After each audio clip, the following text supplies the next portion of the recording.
ऋतिक सविता, स्वागत है आपका SPN 9 न्यूज में। देखिए, हमारे देश में महिलाओं को आगे रखा जाता है, महिलाओं को सर्वोपरि माना जाता है। इसके बावजूद भी देखा गया कि विनेश फोगाट जैसी महिला खिलाड़ी को अभी तक न्याय नहीं मिल पाया है। सबसे बड़ा सवाल निकलकर दोस्तों ये आता है कि ब्रजभूषण जैसे जो नेता हैं वो आखिर सरेआम क्यों घूम रहे हैं? क्या यहाँ पर पक्षपात की राजनीति हो रही है? क्या यहाँ पर मुंह देखा व्यवहार हो रहा है? तमाम सवाल यहाँ पर खड़े हो रहे हैं। इसी मुद्दे को लेकर हमारे साथ बात करने के लिए मौजूद है हमारे सहयोगी राहुल। बहुत बहुत स्वागत है सर आपका। जी शुक्रिया। देखिए, आप भी देख रहे हैं कि विनेश फोगाट जो लगातार जंतर मंतर पर प्रोटेस्ट करती हैं, लगातार सरकार से मांग करती हैं कि उनके साथ यौन शोषण जैसा सब कुछ हुआ है। उन्होंने साफ तौर पर कहा कि उनके पास सबूत है। इसके बावजूद भी देखा जाता है कि यहाँ पर जो है ब्रजभूषण जैसे नेता को गिरफ्तारी नहीं होती है, इस्तीफा नहीं मांगा जाता है। इसको आप कैसे देखते हैं राहुल? देखिए, सबसे बड़ी बात इस वक्त जो बृजभूषण शरण सिंह की अगर मैं बात करूं तो बृजभूषण शरण सिंह इन दिनों जिस तरह से चर्चाओं में है वो ये जाहिर तौर पर बताता है कि आने वाले वक्त में न सिर्फ बृजभूषण शरण सिंह पर शिकंजा कसा जा रहा है बल्कि ये तक देखा जा रहा है कि बृजभूषण शरण सिंह पर जो आरोप लगे हैं वो सही साबित होते नजर आ रहे हैं। बृजभूषण शरण सिंह पर जो महिला पहलवानों ने बात कही थी जंतर मंतर पर, जो हमने देखा था प्रोटेस्ट हो रहा था जंतर मंतर पर, जिस तरीके से लगातार महिला पहलवान इंसाफ के लिए थी। देखिए, मोदी सरकार से जो उम्मीद लगाई थी वो तो फिलहाल पूरी होती नजर नहीं आ रही, लेकिन हाँ एक बात है कि जो अभी की तस्वीर है या जो अभी के हालात है वो ये जाहिर तौर पर बता रहे कि शायद अब कहीं ना कहीं उन्हें कोर्ट से जो बड़ी उम्मीद की बात है वो कहीं ना कहीं मिलती नजर आ रही है। अगर कोर्ट से बड़ी उम्मीद मिलेगी तो जाहिर तौर पर आने वाले वक्त में जो कोर्ट पर भरोसा है वो लोगों का बना रहेगा। लेकिन कोर्ट पर भरोसा कैसे करें? यहाँ पर लगातार देखा गया कि विनेश फोगाट ने मांगा क्या था कि इस्तीफा ले लो। विनेश फोगाट ने मांगा क्या था कि मैं नहीं, तमाम ऐसी महिला खिलाड़ी हैं जिनके साथ ऐसा सब कुछ होता रहता है।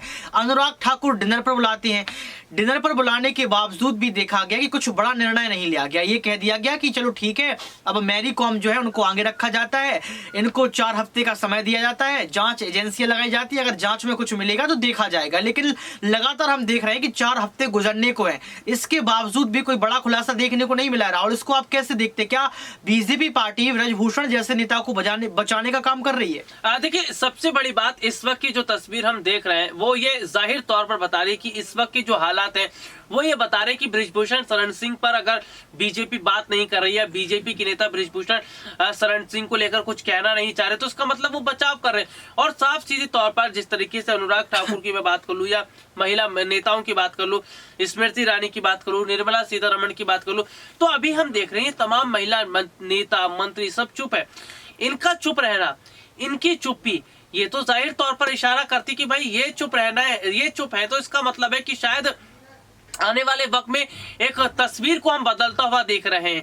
और ये चुप है, इसका मतलब आपने कुलदीप सिंह सेंगर पर बात नहीं की, आपने उत्तराखंड के अंकिता भंडारी का मामला हुआ उस पर बात नहीं की, दिल्ली का कंझावला कांड हुआ उस पर बात नहीं की, यूपी का हाथरस हुआ उस पर बात नहीं की। यानी कि जो मौजूदा समय की परिस्थितियां वो ये जाहिर तौर पर बता रही है कि शायद जिस तरीके का परिवर्तन हम देख रहे हैं, जिस तरह का माहौल बदलता हुआ देख रहे हैं, ये आने वाले वक्त में वाकई न सिर्फ बहुत ज्यादा बदलाव की ओर दिखता नजर आएगा बल्कि शायद आने वाले वक्त में बीजेपी को इस मुद्दे का चुनाव पर असर देखने को मिलेगा। देखिए, सबसे बड़ी बात आपने कही है, लेकिन यहाँ पर देखा जाता है जैसे मनोज मित्तल की बात कर लो, यहाँ पर श्रीकांत त्यागी की बात कर लो, यहाँ पर जो है कुलदीप सिंह सेंगर की बात कर लो, ब्रजभूषण जैसे नेता की बात कर लो, अजय मिश्रा टैनी, आशीष मिश्रा टैनी की बात कर लो, ये तो बीजेपी के नेता हैं और आज भी पार्टी में है। और कहीं ना कहीं देखा जाता है ये तमाम नेता रैलियां भी कर रहे हैं, टिकट भी इनको दिया जा रहा है। हालांकि कुलदीप सिंह सेंगर का हम जिक्र नहीं करेंगे, लेकिन आपको क्या लगता है यहाँ पर राहुल कि बीजेपी पार्टी इन नेताओं को जो है पालने का काम करती है? तो क्या बीजेपी पार्टी को भी इन नेताओं से डर है? क्यों? क्योंकि ब्रजभूषण जैसे नेता को तो बाहुबली कहा जा रहा है। देखिए, सबसे बड़ी बात है कि इनके साथ वोट शेयर बना रहता है। अजय मिश्रा के बेटे आशीष मिश्रा की अगर हम बात करें तो आशीष मिश्रा को भाई आप पर्दे के पीछे से निकाल ले जाते हैं, चोरी छुपे तरीके से जमानत मिल जाती है, उन्हें बाहर के रास्ते से ले जाया जाता है। कुलदीप सिंह सेंगर जिस पर बुलडोजर चलाया जा रहा था, संपत्ति जब्त कर लेनी चाहिए थी, आपने ऐसा नहीं किया, आपने अभी तक कोई बड़ा कदम जो है अपने नेता के खिलाफ नहीं उठाया। तो जो मौजूदा समय की तस्वीर है वो ये जाहिर तौर पर बता रही कि शायद अभी का जो वक्त है बीजेपी अपने नेताओं को संरक्षण दे रही है। स्मृति ईरानी 2014 से पहले किन मुद्दों की बात करती थी, 2014 के बाद उन्होंने मुद्दों पर बात करना बंद कर दिया। तो जो तस्वीर इस वक्त की है वो ये जाहिर तौर पर बताती कि शायद आज बीजेपी जो है वो इन मुद्दों पर बात नहीं करना चाहती, क्योंकि बात करेगी तो तमाम चीजें निकल कर सामने आएंगी, विपक्ष सवाल पूछता नजर आएगा। तो फिलहाल जिस तरीके की स्थिति है वो ये जाहिर तौर पर वाकई बताती है कि अब माहौल जो है वो वाकई अलग होता नजर आ रहा है और जो मुश्किल है वो बीजेपी की बढ़ रही है। देखिए, मुश्किलें बीजेपी की बढ़ रही हैं, लेकिन चुनाव नजदीक है। 2024 के चुनाव के पहले अगर ब्रजभूषण जैसे नेता से इस्तीफा मांग लेते, अगर ब्रजभूषण जैसे नेता को आप जेल में डाल देते, तो कहीं ना कहीं बीजेपी पार्टी की छवि जो है यहाँ पर और सुधर जाती, लोग उनको और पसंद करते। विनेश फोगाट एक ऐसा नाम है जिन्होंने जो है देश का नाम अंतर्राष्ट्रीय स्तर पर ऊंचा किया है, भारत देश का झंडा लहराया है, कई सारे मेडल लेके आई हैं। मतलब देखा जाए तो विनेश फोगाट ने जो मेहनत जमीनी स्तर पर की है अपने आप को बनाने में, अपने आप को मजबूत करने में, एक ऐसी खिलाड़ी को जंतर मंतर पर बैठना पड़ता है, प्रोटेस्ट करना पड़ता है अपने लिए और तमाम लड़कियों के लिए जो है यहाँ पर मांग करनी पड़ती है। बेटी बचाओ बेटी पढ़ाओ का नारा देने वाले बीजेपी पार्टी के नेता ही आखिर ऐसा क्यों करते हैं? राहुल, मेरा सवाल आपसे ये रहेगा कि जैसे ब्रजभूषण जैसे नेता आज बीजेपी पार्टी में पनप रहे हैं, तो क्या आने वाले समय में इन पर कोई कार्रवाई होगी? क्या अनुराग ठाकुर ने जो दावा ठोका था वो सिद्ध साबित होगा? देखिए, सबसे बड़ी बात अगर ब्रजभूषण शरण सिंह की करें तो जिस तरीके से लगातार विपक्षी पार्टियों ने अभी हाल ही में कई प्रेस कॉन्फ्रेंस की हल्ला बोलते नजर आए, लेकिन इन सब के बीच में हम महिला आयोग को देखते हैं। महिला आयोग कहीं नजर नहीं आ रही थी। जो स्मृति ईरानी अधीर रंजन चौधरी के मुद्दे को लेकर सड़क से संसद तक प्रदर्शन करती हैं, वो नजर नहीं आई। उनकी बेटी जॉयस ईरानी का सच सामने आ जाता है। गोवा में रेस्टोरेंट जो बार चल रहा था उस पर छापा मारा जाता है, उस पर आज कोई बात नहीं होती। तो जो मौजूदा समय की स्थिति है, जो मौजूदा समय के हालात है, वो ये जाहिर तौर पर बता रहे कि इस वक्त सत्ता पक्ष चुप है।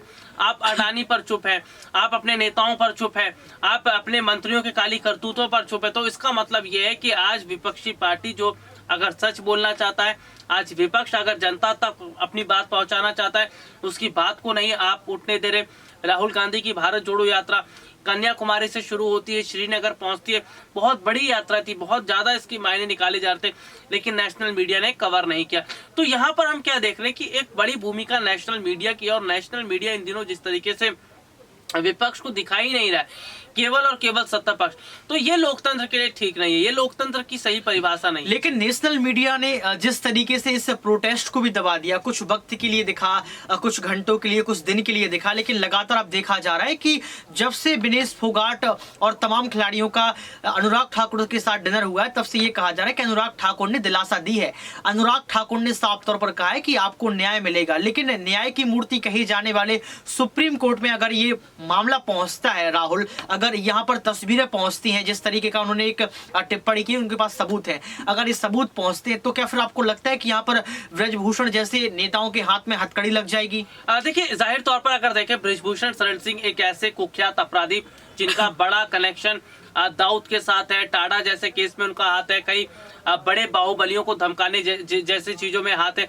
तो ये चीजें कहीं ना कहीं नजर आती है, ये चीजें कहीं ना कहीं बताती कि शायद इस वक्त जो हम देख रहे हैं कि बीजेपी के सांसद ब्रजभूषण शरण सिंह जरूरत से ज्यादा जो है वो उछल कूद मचा रहे थे, जरूरत से ज्यादा जो है उनको लग रहा था मैं बहुत बड़ा 30 मार का या फन्ने का हूं, वो सब आज पानी पानी होता नजर आए। क्योंकि ब्रजभूषण शरण सिंह इससे पहले भी कई विवादों में घिरे, बसते चले आए, लेकिन इस वक्त क्या हम देख रहे हैं कि जिस तरीके से वो तमाम चीजें दिखाने की बात कर रहे थे या तमाम चीजों से डराने की काम कर रहे थे, वो चीजें नहीं होती नजर आई।